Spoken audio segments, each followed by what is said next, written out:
調極度重視今次火災，警方已經準備好，當現場條件許可同安全情況下，就會動員最大資源進入大廈搜證同調查。部分樓宇呢係相信最快可能咧係今日稍後時間呢就能夠安排到俾我哋警方嘅同事係進入去調查。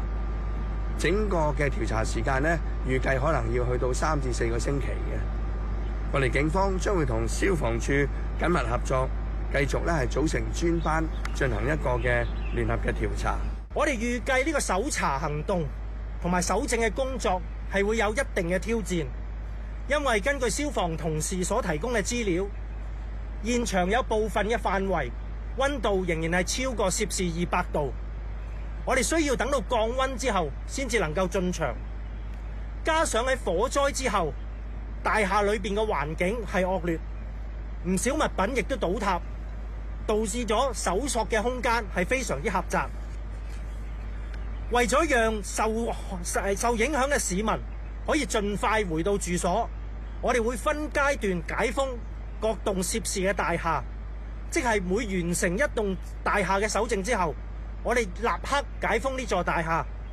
能夠希望讓市民能夠盡快回到去佢哋嘅住所，了解情況，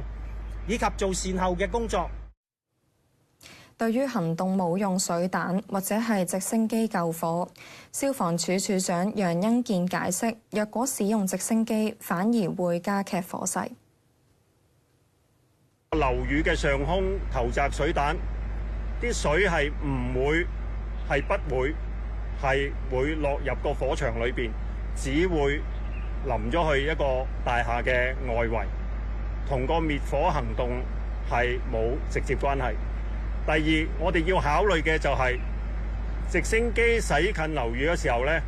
會有產生大量嘅空氣，會將個火警令到佢咧會更加蔓延得快，同埋更加大。教育局因應火災，向大埔區內嘅學校提供津貼同支援。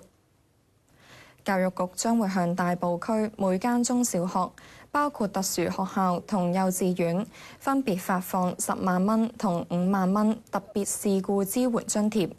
學校可以利用津貼為學生、教師同家長提供適切支援，包括提供心理輔導服務、購買同學習相關嘅物品等。